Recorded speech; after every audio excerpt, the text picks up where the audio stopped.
pour la bande originale du jeu, on a essayé d'être For the soundtrack of the game, we tried to be very close to what is done in film. We were constantly asking at each place in the game, why are we putting music here? What is it going to say? So we focused the music on bringing emotion, which is interactive, and supports the character's arc. I'm sorry. We make games that are very narrative. We're really into interactive drama, so the soundtrack also had to go in that direction, supporting the three characters' very different stories.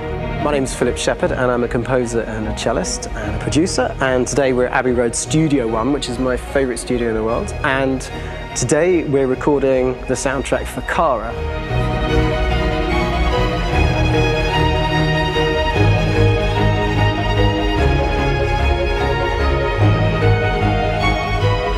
So when I compose a big project, I often travel just to kind of get out, and get some fresh air and some inspiration. I had a log fire in the room that I was staying in, and the flames were kind of making absolutely direct music. And it became the basis for Kara's theme, and it sounds something like this.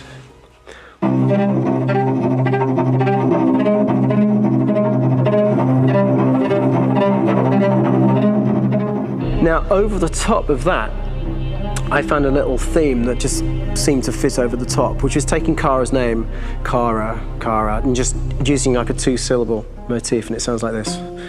We're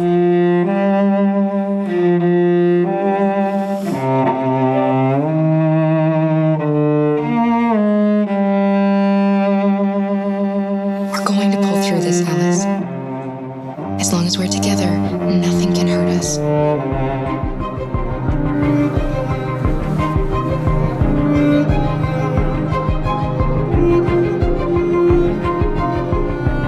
And all the time that's fitting over.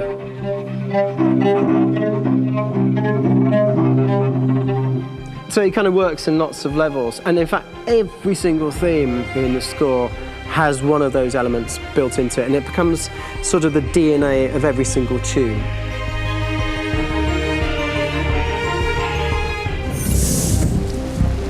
They're over there!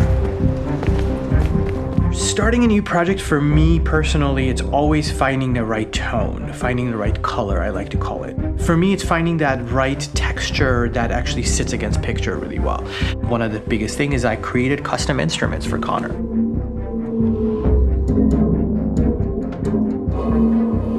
I pulled out all my vintage synthesizers to be able to capture this robotic person, if you will.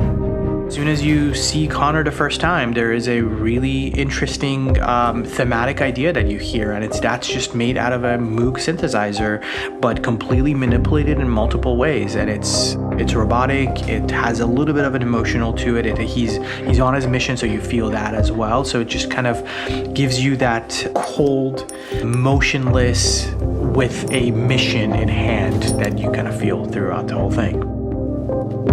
Some people are asking, have androids become a threat to our security? When I first started really digging in on Marcus, the one thing that I really tried to capture was the transformation process. Marcus is this android that evolves over the course of the game and really goes from kind of figuring out that he's more than just an android. He's starting to develop kind of a human soul in a way. The other side of Marcus that I really latched onto was that he almost became a savior for a lot of the other androids in the game. So when I started developing the theme for Marcus, I really made it like a church hymn.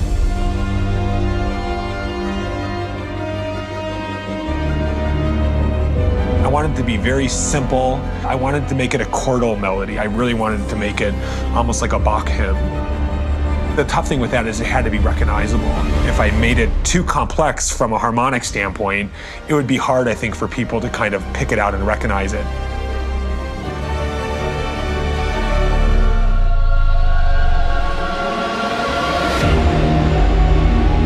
I gotta be honest, when we first started on this path, I said, oh man, this could be pretty messy, it could feel disconnected, but it's amazing how they really guided us and got us to really kind of all be in the same world, but at the same time feeling completely different. So it's really gonna stand out and kind of be one of those games where people are really gonna notice the music and kind of how it was crafted and, and all the hard work that went into being able to pull it off in a graceful way.